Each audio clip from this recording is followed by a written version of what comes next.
guys, welcome to the channel and welcome to the review of the brand new 2018 Kia Ceed. Okay, so the first thing you should know about this car is that it actually changed the name. It is Ceed, however the writing is different, so there's no apostrophe after E now. I think it looks cleaner and more simple, so it's better in my opinion. But let's talk first of all about some facts. The car sits on the new K2 platform, which means it is 23 kilograms lighter than the previous one. It is also wider, so it's 20 millimeters wider. And also it is 23 millimeters lower, which makes it more sportier, you know, more aggressive. And the overall design, I think, looks very good. It's a big improvement compared to the previous generation, I think. And tell me in the comments what you think about the design.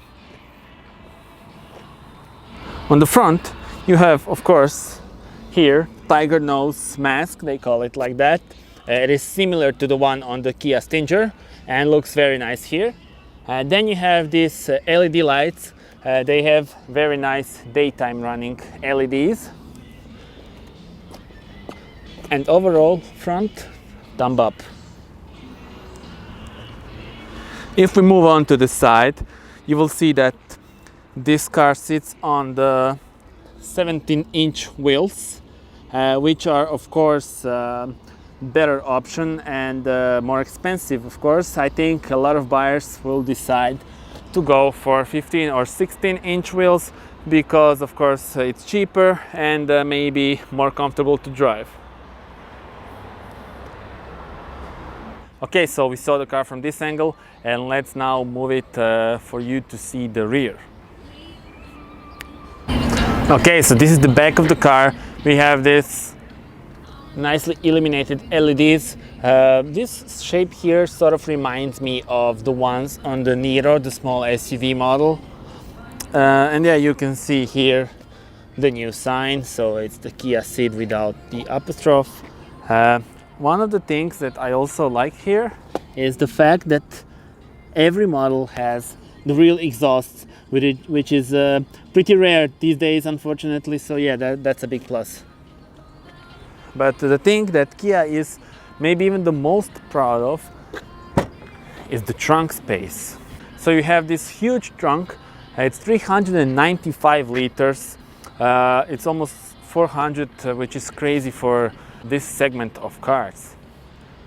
It's also improvement, around 15 liters, I think, more than before, so which was also great, but now it's even better.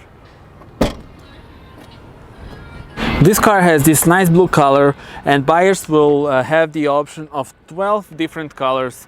So as we know, customers are getting more and more demanding, so manufacturers have to offer a lot of options and individualization so that the customers are still happy.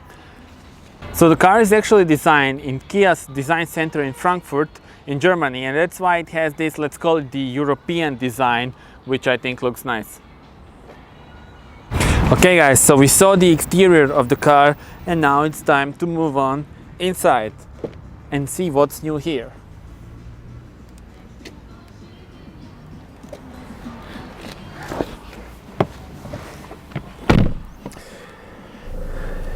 Now you will immediately see that there are less buttons here compared to the previous model. Of course, some of the features are still on buttons, which I love. For example, the AC, you can still control it here. Then you have this nice little screen with your temperature. So it's pretty easy to use. Then you have this central screen. This is the top trim model, so this is the biggest one, but also other models also have the screen, but not in this size, because this is the 8-inch, and of course you can also have 5-inch or 7-inch in the lower trim levels. Okay, so let's see some of the features. As you can see, touch is very quick. You have the main menu here. You can connect your phone with Android Auto or Apple CarPlay. Then you have some information here, quick guide, radio, media, your current position. They have a list of radio stations and stuff like that. But overall it's very good, easy to use, and it's pretty fast. As soon as I touch it, it responds, so that's very good. And you can also do these things here. If you don't want to touch the screen, you can do a lot of things and settings here. So that's also cool. Okay, so let's go through the buttons. Here you have a start stop off button, of course, which disables the start stop. Then here you can regulate your sensors. You have the port for USB and aux here. Also here another charger, and here, so there will be no problem with charging in this car. Let's see the glove box.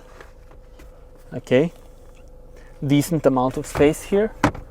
I don't know if you can see it, but there's a sort of like a holder for water or something like that there.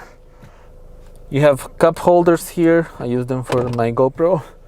And here is also some storage space. You can put a lot of things here. Kia decided to keep the classic analog switches, and there is a small digital here dashboard where it says things like consumption and range and stuff like that. As you can see, consumption only 5.5 liters. This is the diesel version, and I will talk more about the engines soon, but I will now show you the space at the back, because Kia is very proud that they have, well, pretty much the best in class interior space, and let's now check it. Okay, so let's close the door and see. So I'm 1.87 meters, and look, I have a room for my head, and look, I have room for my knees, and the front seat is adjusted to my position. So basically there will be no problems sitting in the back for 99% of the people, which is a great thing. And it's of course because of the new platform. The wheelbase is larger, and that's why it has much more room inside. So this is the view from the back seat. Let's see some of the features here. So you have these lights here, also here, you can turn it on, off.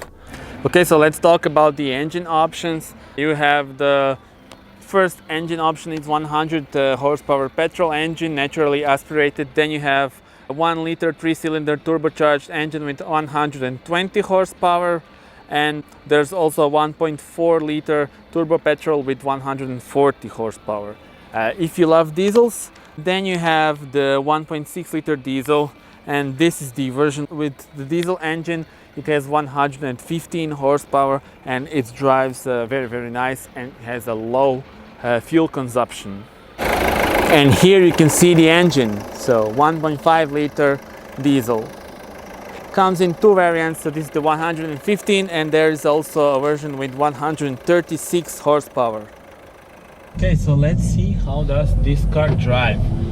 Now Kia's engineers, they improved the steering, they improved the suspension, so it really is a big improvement, not just the exterior as we saw and interior, but also here on the driver's position. Speaking about the prices of this car, they start from 124,990 kunas. I will put the price in euros in the description.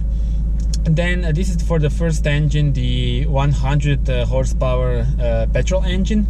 If you want the diesel version, then you will pay, let's see, 144,990 kunas. I will also put price in euros in the description. But the thing is, Kia really decided to put a lot of equipment in this car. So you have two trims have LED lights as standard, and then you have a bunch of safety systems that are available, you know, from the start. So it really is well-equipped car. And if you, for example, choose this Edition trim, which is sort of the middle one, you will have a lot of things, and I think most customers will choose that one and be very satisfied with what they get. Of course, I don't have to even mention, I think most of you now know that Kia offers a 7-year warranty, so that's a big plus, of course. Okay guys, thank you very much for watching. I hope you liked the video. Please do subscribe to the channel if you want to see more car reviews, and tell me in the comments what you think about this car. Can it beat the Volkswagen Golf on the market? Can it become better? Kia really did improve everything from driving point of view to the exterior design and interior space. So it should be a big opponent to every hatchback on the market. Thank you very much again and see you soon. Bye.